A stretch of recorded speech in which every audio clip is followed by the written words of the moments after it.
So in today's movie review, I'll be talking about this year's Shamshera.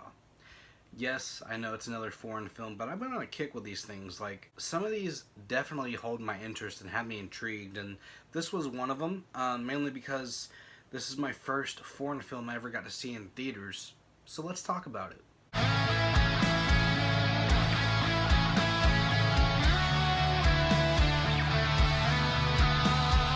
So I want to start off by saying welcome back to the channel, and if you're new here, welcome. If you're a fanatic of everything entertainment, I do a lot of movie reviews, ranking videos, list videos, 4K reviews, and a lot of other cool things you might find along the way. So in today's movie review, I'll be talking about this year's Shamshera.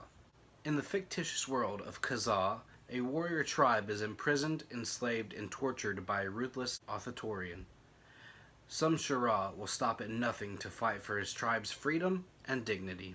So, I just got back from seeing this movie, and like I said, this was my first foreign film in theaters, and I got like 5.5 hours until I'm up for work, because I gotta work 14 hours tomorrow, so I'm doing this for you guys. I'm glad to say I finally got to see a foreign film in theaters, because the visuals were great. I got to see this in IMAX, so the visuals were fantastic, and the sound was booming, but that doesn't always make for a great film, and that's the same for in this case, sad to say.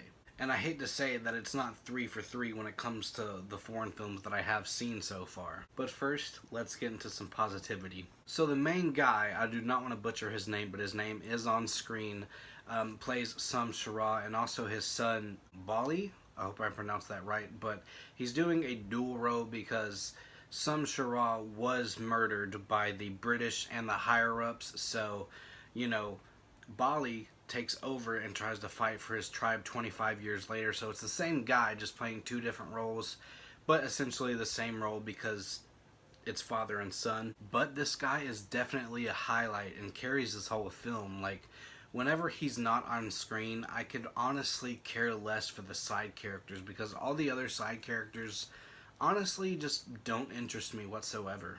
Another thing, I'm a really big fan of the music used throughout, and it really sucks you into this world, this fictitious world of an 1800s India. The visual effects are also really good, all things considered, because there's some times where the CGI looks really good, and then other times, you know, the CGI is noticeable and you can tell it's CGI. Same case with RRR. The action scenes are really fun and intense, especially in the interval part in the story, and also bits and pieces of the climax, but this scene that I have on screen was really fun to watch. But everything else is just give or take, because it's really just scattered throughout because it's such a slow-paced film. So let's get into the things that I didn't like about this film. First being the runtime.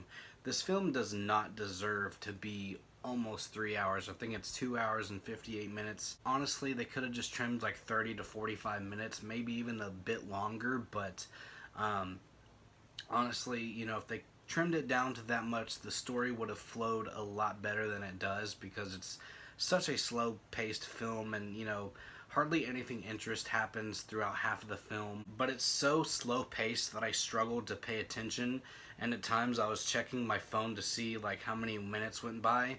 Honestly, it felt like 20 minutes went by when in actuality it was 5 minutes. Also, the story isn't the best either. Like, it's something that we've seen in multiple films, regardless if it's an Indian film or an English film. This is a story that we've seen hundreds of times. The director definitely had a vision, and you know, it does feel a little bit ambitious at times, or a bit ambitious for its own good, but the substance with this film is like wafer thin. To be frank, without spoiling the ending, because this is a brand new film, this film does have you feeling fatigued and honestly a bit exhausted, and the ending honestly doesn't pay off for the ride we just went on. Seeing the trailer, you know, I should have known that this film wasn't going to be the best. Like, the trailer just made me feel a bit, like I wasn't entirely excited to see the film. I was more excited to see it because it was my first foreign film in theaters, but honestly, this movie was just, it wasn't that great. I mean, there's times where it does shine.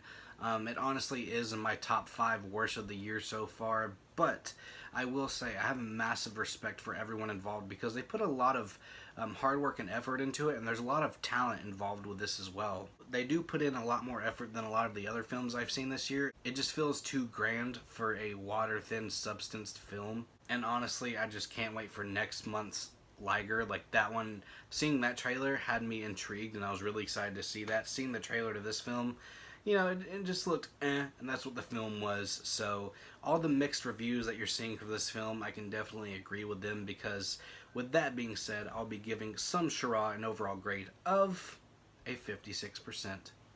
So with that being said, let me know in the comments below what you thought about this film. If you've seen it, I know there's a few other films that are out in theaters right now that came out today as well. So if you're not into foreign films, maybe you went to go see Nope. I probably should have seen that instead. But with that being said, I want to thank you guys so much for watching this video. And as always, I'll see you guys in the next one.